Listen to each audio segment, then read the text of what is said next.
Bonjour à tous. Dans cette nouvelle vidéo, nous allons aborder un peu plus en détail le traitement des signaux transitoires. La vidéo résume les principaux éléments du chapitre 5 du polycopier et, comme d'habitude, je vous invite à regarder ce dernier si vous êtes intéressé par des détails supplémentaires sur les notions présentées ou par les démonstrations des résultats énoncés dans le cours. Jusqu'à présent, que ce soit dans la partie du cours consacrée à l'analyse de Fourier ou dans celle consacrée aux signaux aléatoires, nous nous sommes essentiellement concentrés sur des signaux stationnaires, c'est-à-dire des signaux dont les caractéristiques principales ne varient pas au cours du temps. Dans la réalité, les signaux transitoires jouent cependant un rôle prépondérant dans la transmission de l'information. Ainsi, d'un point de vue sensoriel, nous serons beaucoup plus sensibles à une variation soudaine du bruit qui nous entoure qu'à un bruit de fond de même intensité, qu'on finira souvent par ne plus remarquer. Du point de vue du traitement du signal, il est donc important de pouvoir disposer d'outils qui permettent de caractériser et de décrire au mieux les signaux transitoires. Cela est d'autant plus vrai que la plupart des signaux sont par nature eux-mêmes transitoires. Prenons ainsi l'exemple d'un morceau de musique. Ce dernier, on peut finalement le voir comme une suite de notes, c'est-à-dire de vibrations à des fréquences relativement bien localisées dans le temps, dans le sens où les notes apparaissent à un instant donné et s'atténuent très rapidement.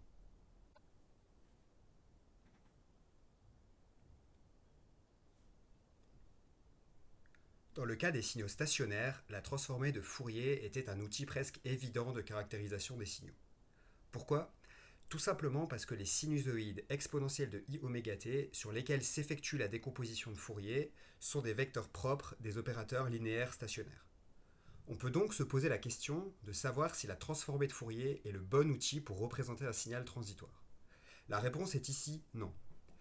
La transformation de Fourier s'appuie en effet sur des fonctions de base qui oscillent sur des temps infinis, sur tout l'axe réel en fait, et qui sont donc très mal adaptées à la représentation de signaux transitoires, c'est-à-dire qui varient très rapidement dans le temps. Lorsqu'on essaie de représenter un signal transitoire par le biais de sa transformée de Fourier, cette dernière va donc posséder de nombreux coefficients de grande amplitude sur la partie haute du spectre. Donc un exemple très parlant de ce phénomène est donné par la transformée de Fourier d'un pic de Dirac. Donc le pic de Dirac est vraiment un signal transitoire par excellence, dans le sens où il va valoir 1 précisément au temps n et 0 au temps n plus 1. Et on sait que la transformée de Fourier d'un pic de Dirac va valoir 1 sur l'ensemble du spectre. Donc pour arriver à reconstruire un pic de Dirac, on va avoir besoin de faire appel à des fréquences sur tout le spectre réel. Donc faut-il pour autant renoncer aux outils de Fourier pour l'étude des transitoires ? Donc si on reprend l'exemple des notes de musique, on aimerait en fait conserver la notion de fréquence, mais surtout pouvoir y ajouter une notion de localisation temporelle. Donc cela motive l'introduction des deux outils dont nous allons discuter dans cette séance de cours, à savoir la notion de fréquence instantanée et celle de transformée de Fourier à fenêtre.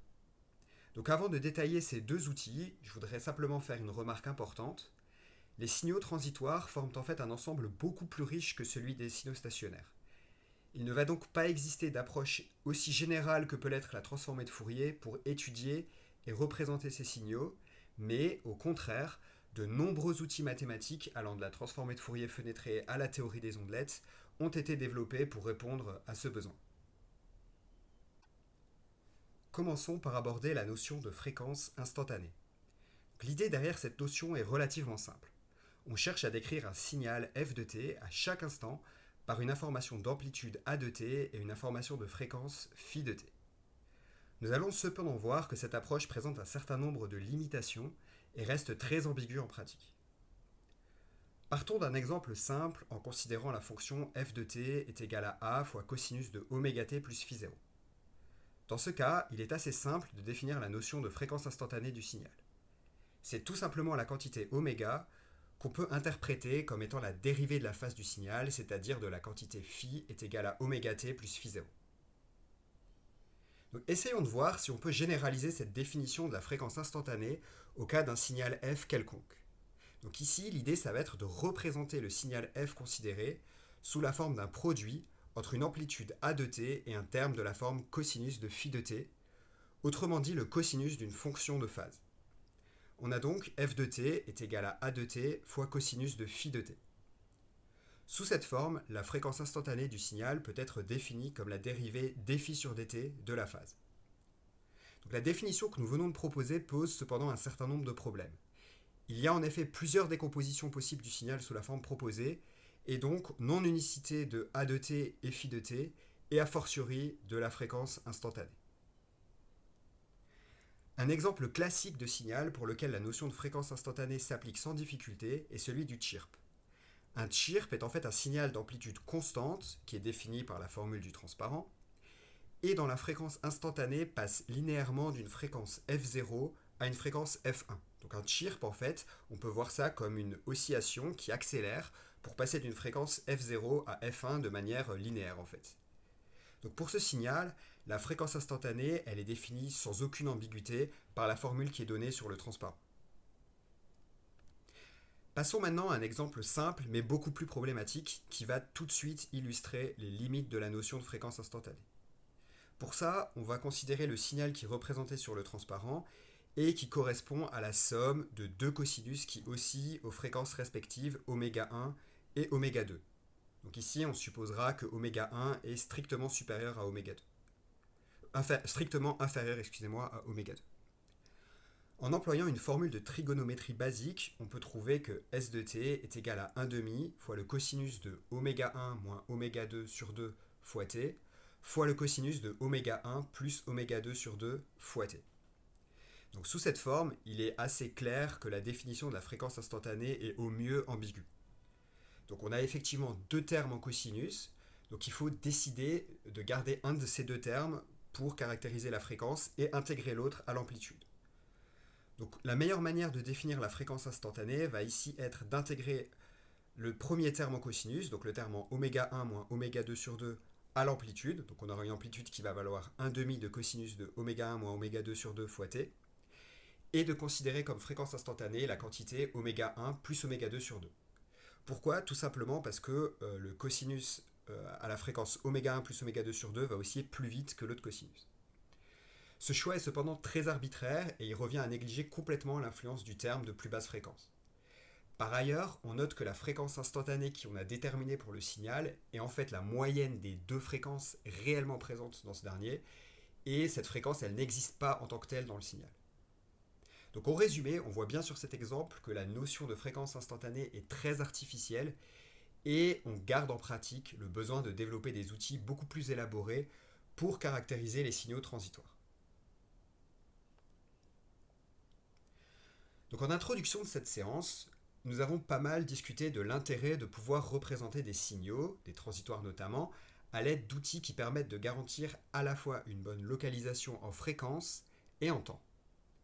Donc avant d'aborder l'étude de l'un de ces outils, la transformée de Fourier fenêtrée, donc je vous propose qu'on prenne quelques instants pour mieux préciser, donc d'un point de vue mathématique, ce que signifient ces notions de localisation en temps et fréquence. Donc pour ce faire, je vous propose de considérer un signal f dans L2 de R, donc c'est-à-dire un signal continu dans l'espace des signaux d'énergie finie. Donc par définition de L2 de R, la norme quadratique de f va être finie. Et par conséquent, si on considère le carré de f renormalisé par le carré de sa norme L2, on va exactement obtenir une densité de probabilité. En effet, on vérifie bien que l'intégrale de f carré divisé par le carré de la norme L2 de f vaut exactement 1, et que pour tout t, la quantité f de t carré sur la norme de f au carré est positive ou nulle. On peut donc définir, à partir de cette densité de probabilité, une position moyenne pour notre signal, en considérant la quantité écrite sur le transparent, qui n'est en fait rien d'autre que l'espérance de t pour la loi de probabilité qu'on vient de définir. Donc c'est une formule assez classique en théorie des probabilités quand on a une loi à densité. De la même manière, on peut définir une variance temporelle de notre signal qui va caractériser en fait l'étalement du signal autour de sa position moyenne en considérant la quantité définie sur le transparent, donc la variance autour de la position moyenne t. Donc de la même manière, on peut définir une position fréquentielle moyenne et une variance autour de cette fréquence. En effet, on sait, d'après le théorème de Parseval-Plancherel, que le carré de la norme L2 de la transformée de Fourier de f est égal à 2π fois la norme L2 de f. Donc par conséquent, si on considère la fonction qui a la fréquence oméga associe la transformée de Fourier de f évaluée en oméga au carré renormalisée par 2π fois la normale 2 de f, cette fonction va être interprétable comme une densité de probabilité sur l'ensemble des fréquences. Donc à nouveau, on peut définir une position moyenne en fréquence pour le signal considéré en prenant la définition qui est indiquée sur le transparent. Et on peut aussi caractériser l'étalement fréquentiel de notre signal par la variance autour de cette position en prenant la seconde formule du transparent. Donc à ce stade, on peut se poser la question de savoir s'il est possible de définir un signal qui soit à la fois bien localisé en temps et en fréquence. C'est-à-dire un signal tel que les étalements sigma t carré et sigma oméga carré soient simultanément petits. Alors, c'est possible, mais seulement dans une certaine mesure. On a en effet un résultat qui est connu sous le nom de principe d'incertitude de Heisenberg. Donc c'est exactement le même principe d'incertitude que pour la mécanique quantique, qui nous dit que le produit des quantités sigma t carré et sigma oméga carré est nécessairement plus grand ou égal que la quantité pi sur 4. Donc la démonstration de ce résultat, que je ne vais pas détailler ici, je vous renvoie pour ça au cours écrit, s'appuie sur l'utilisation conjointe de la formule de Plancherel et de l'inégalité de Cauchy-Schwarz. Donc l'interprétation de ce résultat est relativement simple. En fait, plus on va localiser un signal en fréquence, moins il va être localisé en temps et réciproquement. Donc pour illustrer ce phénomène, examinons quelques exemples. Donc je vous propose de commencer par un signal de type pic de Dirac. Un tel signal est parfaitement localisé en temps, puisque son étalement temporel va tout simplement valoir 0. Un Dirac est concentré sur un seul élément de temps. Cependant, on sait que la transformée de Fourier d'un pic de Dirac va être la fonction constante de valeur 1. Du coup, qu'est-ce qu'on en déduit ? On en déduit que la variance en fréquence, donc l'étalement en fréquence du pic de Dirac, est en fait infini. Et on ne peut même pas localiser proprement un pic de Dirac dans l'espace fréquentiel. De la même manière, qu'on peut considérer comme second exemple, un signal oscillant de la forme exponentielle de xit. Dans ce cas-là, ce signal, on voit qu'il est parfaitement localisé à la fréquence xi. En fait, si on prend sa transformée de Fourier va tout simplement être un Dirac dans l'espace des fréquences. Mais on voit qu'en fait, c'est un signal qui va osciller de manière continue sur tout l'axe physique des réels dans le domaine physique. Donc c'est un signal qui s'étale en fait infiniment en temps. Donc dernier exemple intéressant, c'est celui de la gaussienne. En fait, on peut montrer qu'il y a égalité dans l'inégalité de Heisenberg si on considère un signal qui est gaussien. Donc si on considère une fonction gaussienne de variance temporelle sigma t carré centrée en 0, on peut montrer que sa transformée de Fourier est une gaussienne de variance pi sur 4 sigma carré également centrée en 0.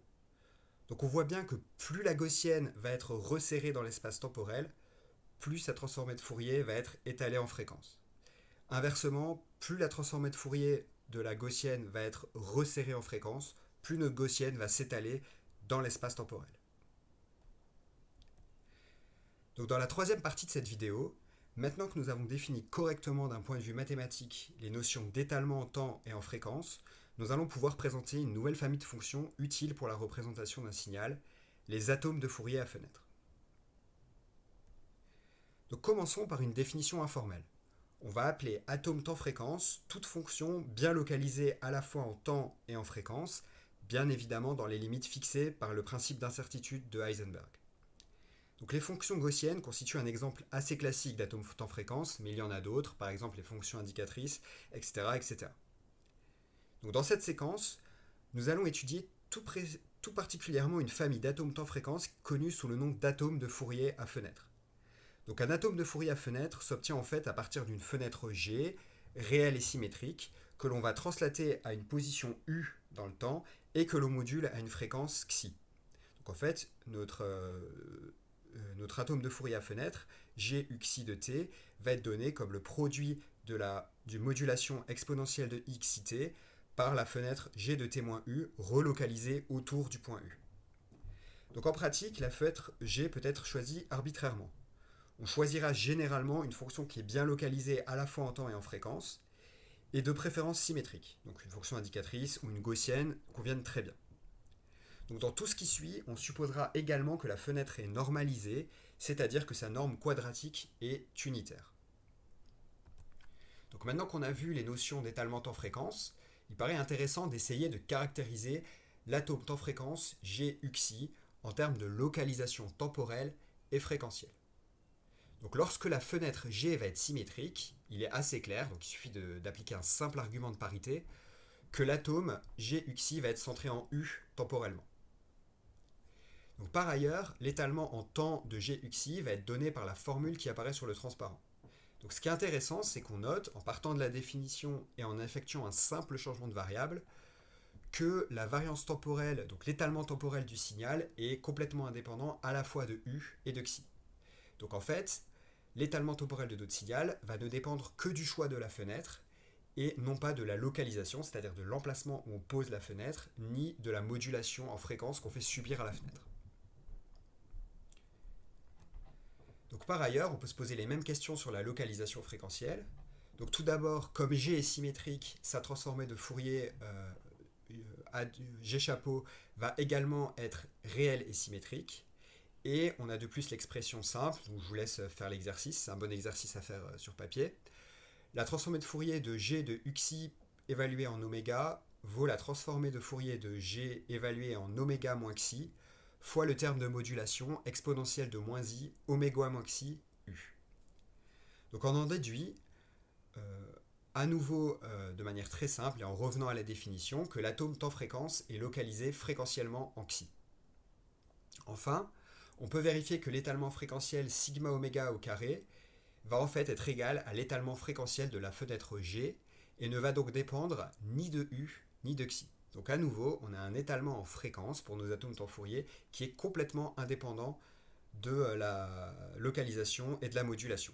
L'étalement fréquentiel ne dépend que de la fréquence, que de la fenêtre choisie pour construire nos atomes de Fourier. Donc à l'instar de ce qui est fait sur le transparent, il est intéressant de représenter les atomes temps-fréquence de la manière suivante, donc on appelle une représentation dans le plan temps-fréquence, sous la forme de boîtes de Heisenberg. Donc les boîtes de Heisenberg, ce sont les petites boîtes que vous voyez sur le transparent et qui correspondent à un étalement temporel sigma t et un étalement fréquentiel sigma de oméga. Donc j'insiste ici sur le fait que les boîtes ont une taille fixe qui est indépendante des localisations fréquentielles et temporelles de l'atome de Fourier fenêtré considéré.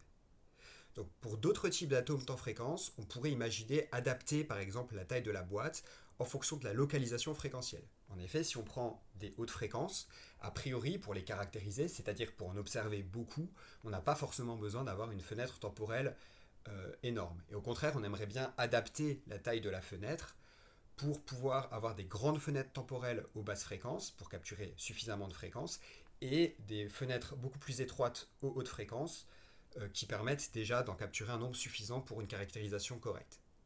Donc ça, c'est une idée, une stratégie qui est précisément adoptée par la théorie des ondelettes. Donc on n'aura pas le temps dans le cadre de ce cours d'aborder ça, même par des vidéos. Donc je vous renvoie tout de même, si vous êtes intéressé par le sujet, au chapitre 6 du polycopier.